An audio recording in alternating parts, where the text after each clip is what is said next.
Kisah Prabu Siliwangi sangat dikenal dalam sejarah Sunda sebagai Raja Pajajaran. Salah satu naskah kuno yang menjelaskan tentang perjalanan Prabu Siliwangi adalah Kitab Suwasid. Kitab yang ditulis dengan menggunakan bahasa Sunda kuno di dalam selembar kulit macan putih yang ditemukan di desa Pajajaran Raja Galuh, Jawa Barat. Prabu Siliwangi seorang raja besar pilih tanding sakti mandraguna, arif dan bijaksana memerintah rakyatnya di kerajaan Pakuan Pajajaran, putra Prabu Anggalarang atau Prabu Dewaniskala Raja dari Kerajaan Gajah dari dinasti Galuh yang berkuasa di Surawisesa atau Keraton Galuh di Ciamis, Jawa Barat. Pada masa mudanya dikenal dengan nama Raden Pamanah Rasa.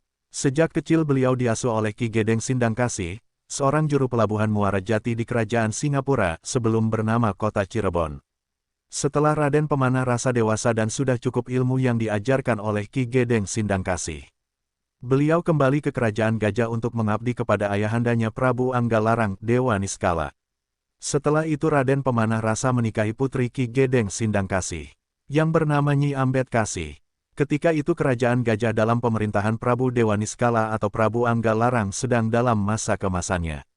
Wilayahnya terbentang luas dari Sungai Citarum di Karawang yang berbatasan langsung dengan Kerajaan Sunda, sampai Sungai Cipamali berbatasan dengan Majapahit. Silsilah Prabu Siliwangi sebagai keturunan ke-12 dari Maharaja Adimulya. Maharaja Adimulya atau Ratu Galuh Ajar Sukaresi menikahi Dewi Naganingrum atau Nyai Ujung Sekar Jingga berputra. Prabu Ciung Wanara berputra. Sri Ratu Purbasari berputra. Prabu Lingga Hyang berputra. Prabu Lingga Wesi berputra. Prabu Susuk Tunggal berputra. Prabu Banyak Larang berputra. Prabu Banyak Wangi berputra. Prabu Munding Kawati atau Prabu Lingga Buana berputra. Prabu Wastu Kencana atau Prabu Niskala Wastu Kencana berputra. Prabu Anggalarang atau Prabu Dewata Niskala menikahi Dewi Siti Samboja atau Dewi Rengganis berputra. Sri Baduga Maharaja Prabu Siliwangi atau Prabu Pemanah Rasa, tahun 1459 sampai tahun 1521 Masehi. Pada suatu hari Prabu Anggalarang geram karena banyak dari penduduknya di Muara Jati yang beragama Hindu pindah ke agama baru yang dibawa oleh alim ulama dari Champa Kamboja bernama Syekh Kuro. Agama tersebut bernama Islam, maka diutuslah beberapa orang kepercayaannya untuk mengusir ulama itu dari tanah Jawa. Konon kabarnya, ulama besar yang bergelar Syekh Kuro lain dengan nama aslinya Syekh Mursyahadatiloh atau Syekh Hasanuddin. Beliau adalah seorang yang arif dan bijaksana dan termasuk seorang ulama yang hafiz Al-Quran serta ahli kiroat yang sangat merdu suaranya. Syekh Kuro adalah putra ulama besar Mekah, penyebar agama Islam di negeri Campak, Kamboja, yang bernama Syekh Yusuf Siddiq yang masih keturunan dari Sayyidina Husain bin Sayyidina Ali radhiyallahu anhu dan Siti Fatimah putri Rasulullah. Sebelum beliau datang ke tanah Jawa sekitar tahun 1409 Masehi, Syekh Kuro pertama kali menyebarkan agama Islam di negeri Champa Kamboja, lalu ke daerah Malaka dan dilanjutkan ke daerah Martasinga Pasambangan dan Japura, akhirnya sampailah ke pelabuhan Muara Jati yang saat itu Syah Bandar digantikan oleh Ki Gedeng Tapa karena Ki Gedeng Sindangkasih telah wafat. Di sini beliau disambut dengan baik oleh Ki Gedeng Tapa atau Ki Gedeng Jumajan Jati, yang masih keturunan Prabu Wastu Kencana ayah dari Prabu Anggalarang dan oleh masyarakat sekitar. Mereka sangat tertarik dengan ajaran yang disampaikan oleh Syekh Kuro yang disebut ajaran agama Islam. Sampailah para utusan itu di depan pondokan Syekh Kuro, utusan itu menyampaikan perintah dari rajanya agar penyebaran agama Islam di Muara Jati harus segera dihentikan. Perintah dari Raja Gajah tersebut dipatuhi oleh Syekh Kuro, namun, kepada utusan Prabu Anggalarang yang mendatangi Syekh Kuro, beliau mengingatkan, meskipun ajaran agama Islam dihentikan penyebarannya, tapi kelak, dari keturunan Prabu Anggalarang akan ada yang menjadi seorang wali Allah. Beberapa saat kemudian beliau pamit pada Ki Gedeng Tapa untuk kembali ke negeri Champa, di waktu itu pula Ki Gedeng Tapa menitipkan putrinya yang bernama Nyi Mas Subang Larang, untuk ikut dan berguru pada Syekh Kuro. Berangkatlah Syekh Kuro bersama Nyi Subang Larang dengan menggunakan perahu kembali ke negeri Champa Kamboja. Sebagai seorang putra raja beliau tidak betah tinggal diam di istana. Raden Pamanah Rasa kerap mengembara menyamar menjadi rakyat jelata dari daerah satu ke daerah lainnya, menolong yang lemah dan memberantas keangkaramurkaan. Gemar bertapa dan mencari kesaktian. Di dalam salah satu pengembaraannya, ketika beliau hendak beristirahat di curug atau air terjun, curug itu bernama Curug Sawer yang terletak di daerah Majalengka, Raden Pamanah Rasa dihadang oleh siluman harimau putih pertempuran pun tak terelakkan.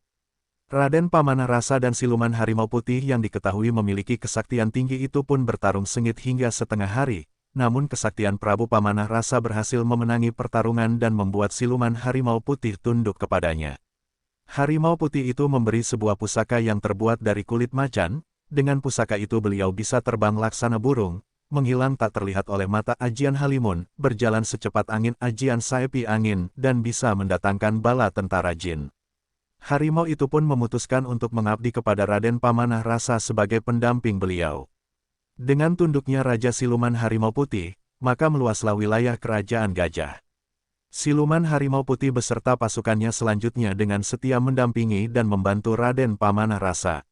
Salah satunya kala Kerajaan Gajah menundukkan kerajaan-kerajaan yang memeranginya. Siluman Harimau Putih juga turut membantu Raden Pamanah Rasa saat Kerajaan Pajajaran diserang oleh pasukan Mongol pada masa Kekaisaran Kubilai Khan. Karena jasa-jasa anaknya yang begitu besar dalam kejayaan Kerajaan Gajah, maka diangkatlah Raden Pamanah Rasa sebagai raja kedua di kerajaan tersebut. Prabu Pamanah Rasa pun selanjutnya mengubah nama kerajaannya menjadi Kerajaan Pajajaran, yang berarti menjajarkan atau menggabungkan Kerajaan Gajah dengan Kerajaan Harimau Putih. Seiring meluasnya wilayah Kerajaan Gajah, Prabu Pamanah Rasa kemudian membuat senjata sakti yang pilih tanding. Beliau menyuruh Eyang Jaya Perkasa untuk membuat senjata pisau berbentuk harimau sebanyak 3 buah, dalam 3 warna, yaitu kuning, hitam, putih. Senjata pertama yang berwarna hitam, dibuat dari batu yang jatuh dari langit yang sering disebut meteor, yang dibakar dengan kesaktian Prabu Pamanah Rasa dalam membentuk besi yang diperuntukkan untuk membuat senjata tersebut. Senjata kedua dibuat dari air, api yang dingin, yang warnanya kuning dibekukan menjadi besi kuning. Senjata ketiga dari besi biasa yang direndam dalam air hujan menjadi putih berkilau. Senjata itu selesai dalam waktu 7 hari.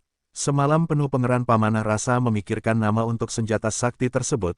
Tepat ayam berkokok ditemukan nama untuk ketiga barang tersebut. Pisau pusaka itu diberi nama kujang, senjata berbentuk harimau, dikarenakan pusaka itu ada 3, maka kujang tersebut diberi nama kujang 3 serangkai, yang artinya beda-beda tapi tetap sama.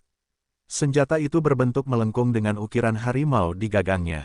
Ukiran harimau di gagang kujang konon sebagai pengingat terhadap pendamping setianya, siluman harimau putih. Dan pusaka itu yang kini menjadi lambang dari Provinsi Jawa Barat. Beberapa tahun kemudian Syekh Kuro datang kembali ke negeri Pajajaran beserta rombongan para santrinya, dengan menggunakan perahu dagang dan serta di dalam rombongan adalah Nyai Mas Subang Larang, Syekh Abdul Rahman, Syekh Maulana Maskur dan Syekh Abdillah Dargom.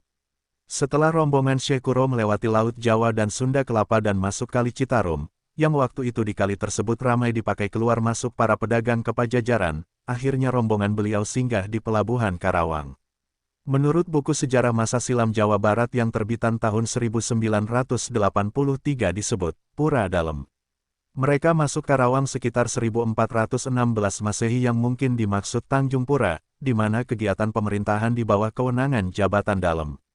Karena rombongan tersebut, sangat menjunjung tinggi peraturan kota pelabuhan, sehingga aparat setempat sangat menghormati dan memberikan izin untuk mendirikan musola 1418 Masehi sebagai sarana ibadah sekaligus tempat tinggal mereka.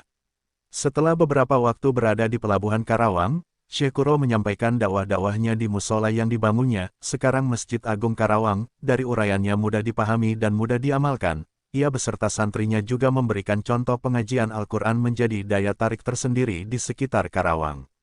Ulama besar ini sering mengumandangkan suara qorinya yang merdu bersama murid-muridnya, Nyai Subang Larang, Syekh Abdul Rahman, Syekh Maulana Maskur dan santri lainnya seperti Syekh Abdillah Dargom alias Darugom alias Bentong bin Jabir Mudafa alias Syekh Maghribi keturunan dari sahabat Nabi Sayyidina Utsman bin Affan. Berita kedatangan kembali Syekh Kuro, rupanya terdengar oleh Prabu Anggalarang yang pernah melarang penyebaran agama Islam di Muara Jati, sehingga Prabu Anggalarang mengirim utusannya untuk menutup pesantren Syekh Kuro dengan paksa. Utusan yang datang itu adalah putra mahkota yang bernama Raden Pamanah Rasa. Sesampainya di depan pesantren, Raden Pamanah Rasa tertambat hatinya oleh alunan suara merdu yang dikumandangkan oleh Nyai Subang Larang saat melantunkan ayat-ayat Al-Quran. Prabu Pamanah Rasa akhirnya mengurungkan niatnya untuk menutup pesantren tersebut. Atas kehendak yang maha kuasa Prabu Pamanah Rasa menaruh perhatian khususnya pada Nyai Subang Larang yang cantik dan merdu suaranya. Beliau pun menyampaikan keinginannya untuk mempersunting Nyai Subang Larang sebagai permaisurinya. Pinangan tersebut diterima, tapi dengan syarat mas kawinnya yaitu lintang kerti jejer 100, yang dimaksud itu adalah simbol dari tasbih yang merupakan alat untuk berzikir. Selain itu, Nyi Subang Larang mengajukan syarat lain agar kelak anak-anak yang lahir dari mereka harus menjadi raja. Seterusnya menurut cerita, semua permohonan Nyi Subang Larang disanggupi oleh Raden Pamanah Rasa. Atas petunjuk Syekh Kuro, Prabu Pamanah Rasa segera pergi ke Mekah. Di Tanah Suci Mekah, Prabu Pamanah Rasa disambut oleh seorang kakek penyamaran dari Syekh Maulana Jafar Siddiq. Prabu Pamanah Rasa merasa kaget ketika namanya diketahui oleh seorang kakek. Dan kakek itu bersedia membantu untuk mencarikan lintang kerti jejer 100 dengan syarat harus mengucapkan 2 kalimat syahadat. Sang Prabu Pamanah Rasa dengan tulus dan ikhlas mengucapkan 2 kalimat syahadat, yang makna pengakuan pada Allah Subhanahu wa Ta'ala sebagai satu-satunya Tuhan yang harus disembah dan Muhammad adalah utusannya. Semenjak itulah, Prabu Pamanah Rasa atau Prabu Siliwangi masuk agama Islam dan menerima lintang kerti jejer 100 atau tasbih. Mulai dari itu, Prabu Pamanah Rasa diberi ajaran tentang agama Islam yang sebenarnya. Setelah itu Prabu Pamanah Rasa segera kembali ke Keraton Pajajaran, untuk melangsungkan pernikahannya dengan Nyi Subang Larang. Waktu terus berjalan maka pada tahun 1422 Masehi, pernikahan dilangsungkan di pesantren Syekh Kuro dan dipimpinnya oleh Syekh Kuro. Hasil dari pernikahan tersebut mereka dikaruniai 3 anak yaitu 1. Raden Walangsungsang atau Kian Santang, 1423 Masehi. 2. Nyi Mas Rara Santang, 1426 Masehi. 3. Raja Sangara, 1428 Masehi.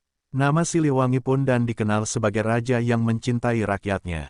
Dia meminta agar pajak hasil bumi tidak memberatkan rakyat. Dia juga mengatur pemerintahan dengan cukup baik sehingga Pajajaran disegani.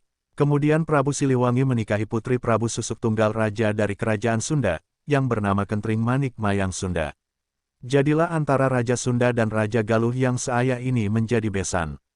Pada tahun 1482, Prabu Dewa Niskala menyerahkan tahta Kerajaan Galuh kepada puteranya Raden Pemanah Rasa atau Jaya Dewata.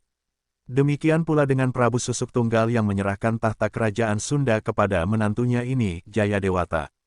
Dengan peristiwa yang terjadi pada tahun 1482 itu, Kerajaan Warisan Wastu Kencana berada kembali dalam satu tangan Prabu Siliwangi. Beliau memutuskan untuk berkedudukan di Pakuan sebagai Susuhunan, karena ia telah lama tinggal di sini menjalankan pemerintahan sehari-hari mewakili mertuanya. Sekali lagi Pakuan menjadi pusat pemerintahan. Zaman Pajajaran diawali oleh pemerintahan Prabu Jayadewata yang bergelar Sri Baduga Maharaja Prabu Siliwangi yang memerintah selama 39 tahun, tahun 1482 sampai tahun 1521. Pada masa inilah Pakuan Pajajaran mencapai puncak perkembangannya.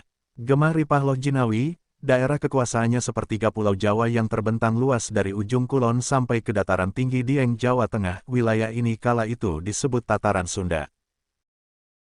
Singkat cerita, setelah Prabu Siliwangi ditinggal Nyi Subang Larang ke rahmat Allah, istri yang paling dicintainya.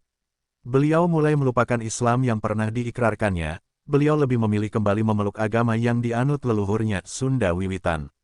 Sedangkan Raden Walangsungsang yang juga putra mahkota Kerajaan Pajajaran berkeinginan untuk berguru agama Nabi Muhammad Shallallahu Alaihi Wasallam.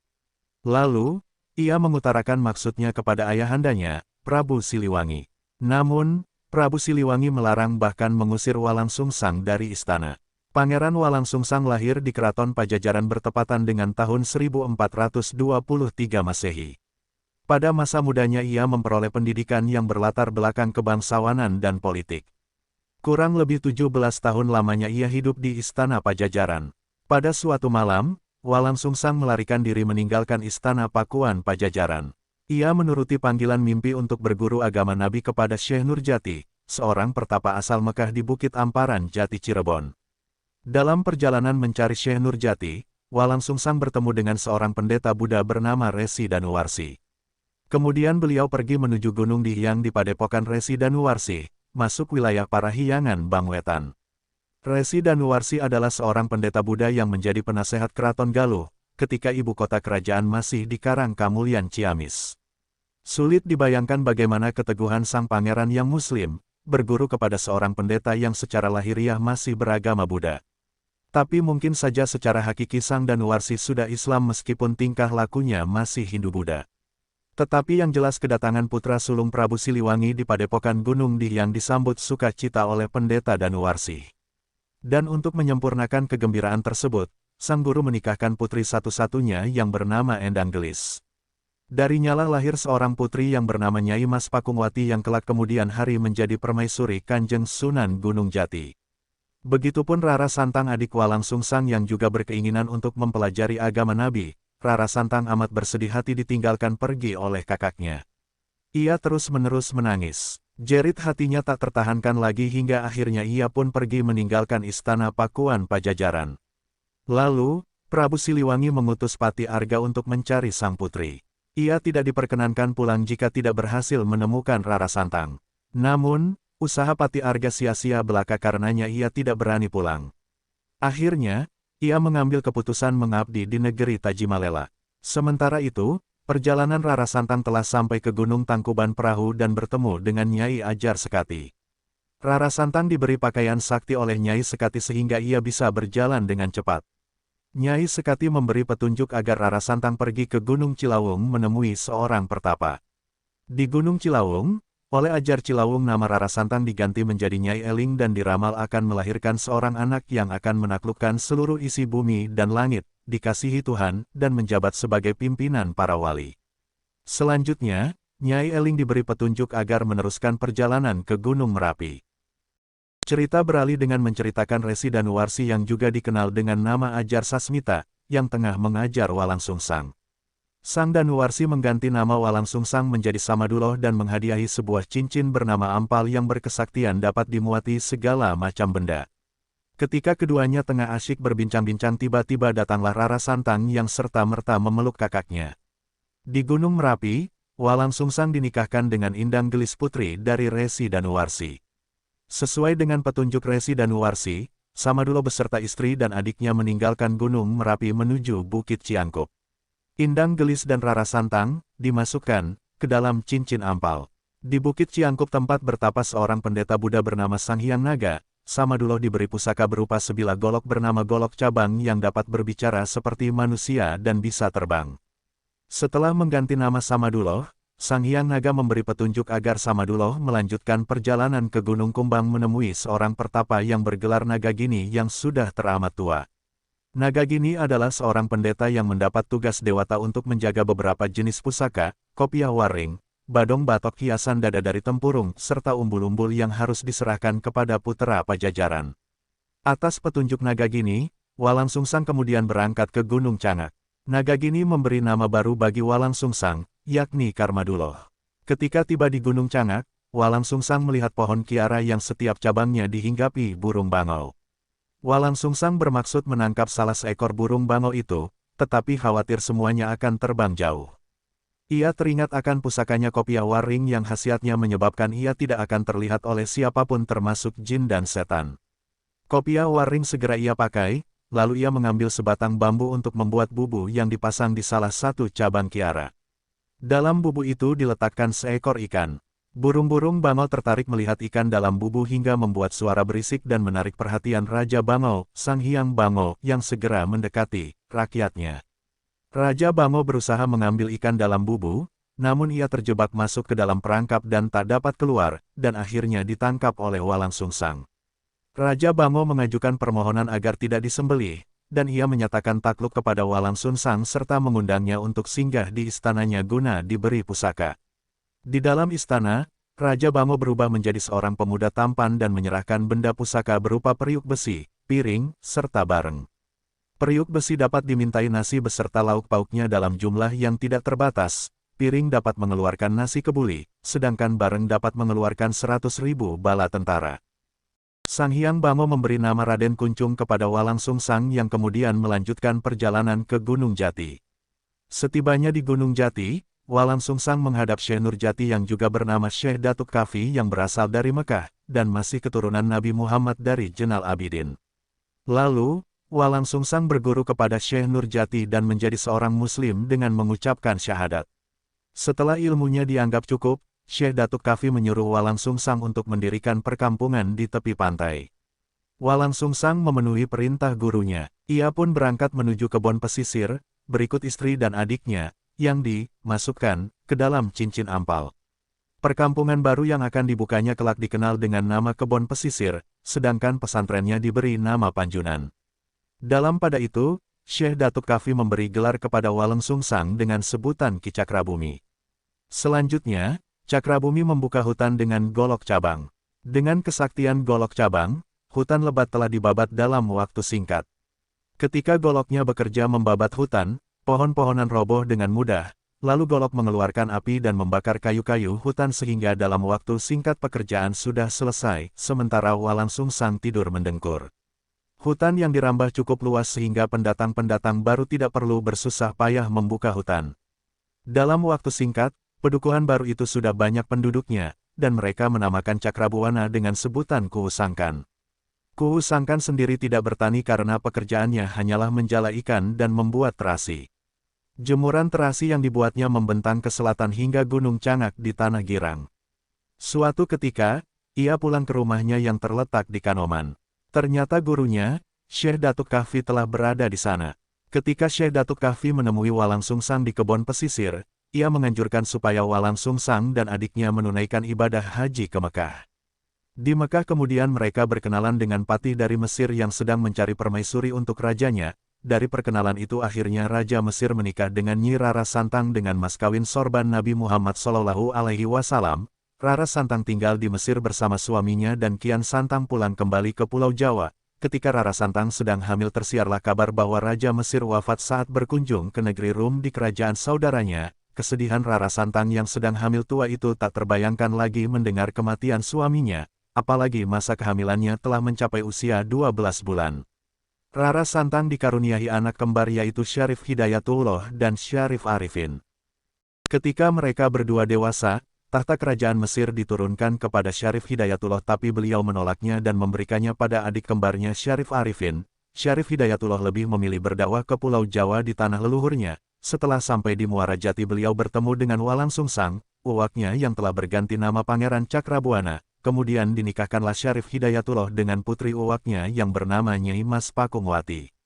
Kemudian Syarif Hidayatullah diangkat menjadi waliullah dengan sebutan Sunan Gunung Jati dengan gelar Tumenggung Syarif Hidayatullah bin Maulana Sultan Muhammad Syarif Abdullah, dan bergelar pula sebagai Ingkang Sinuhun Kanjeng Susuhunan Jati Purba Panetep Panatagama Aulia Allah Kutubit zaman Khalifatur Rasulullah.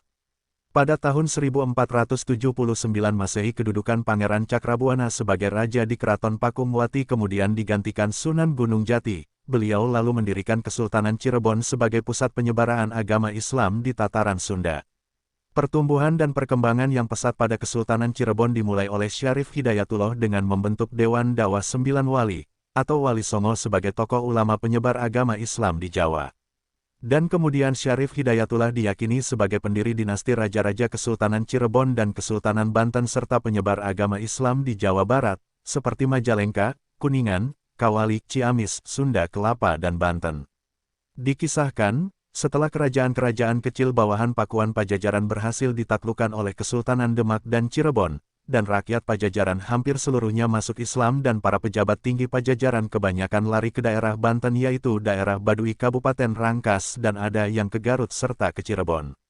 Rakyat dan pembesar kerajaan Pajajaran yang tidak mau masuk Islam dan masih setia mengikuti ajaran terdahulunya yang masih bertahan di kerajaan Pajajaran, keadaan itu membuat Prabu Siliwangi bersedih hati, ketenangan, kedamaian dan ketentraman batinnya yang selalu bergejolak tentang iman, karena Prabu Siliwangi bersikeras mengikuti ajaran terdahulunya, dan Prabu Siliwangi tidak mau mengikuti ajaran istrinya meski secara hakiki Prabu Siliwangi telah masuk Islam melalui istrinya yang kedua yaitu Nyi Subang Larang anak Ki Gedeng Tapa. Di antara istri dan putra-putrinya Prabu Siliwangi merasa berdosa tidak meneruskan ajaran Islam yang pernah diikrarkannya pada sumpah perkawinannya dengan Nyi Subang Larang, dengan mas kawin berupa tasbih di pondok pesantren Syekh Kuro di Karawang.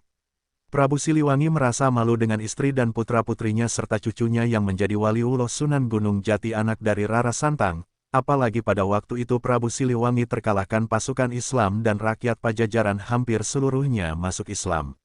Pada suatu hari berkat kesaktiannya, Prabu Siliwangi mengetahui kedatangan cucunya, Sunan Gunung Jati, yang bermaksud ingin mengajaknya kembali memeluk Islam.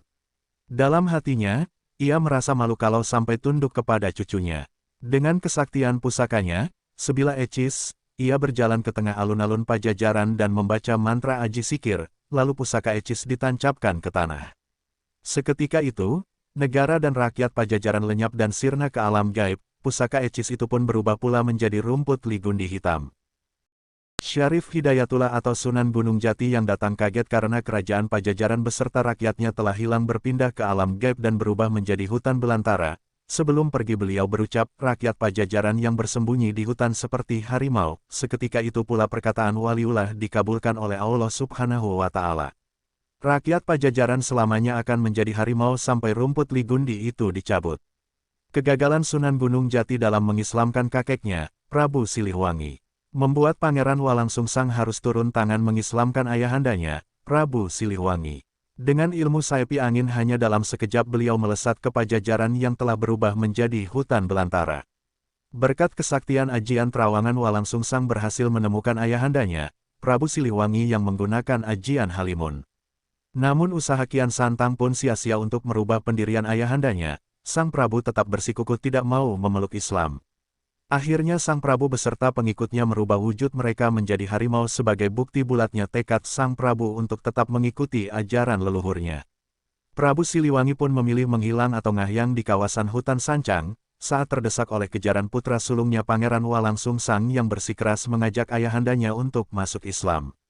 Kerajaan Pajajaran dan Prabu Siliwangi menghilang bukan berdasarkan perang melawan anak dan cucunya, melainkan hanya semata-mata tidak ingin membanjiri darah dengan anak cucunya, apalagi Prabu Siliwangi adalah ayah yang bijaksana dan raja yang penuh wibawa pada rakyat.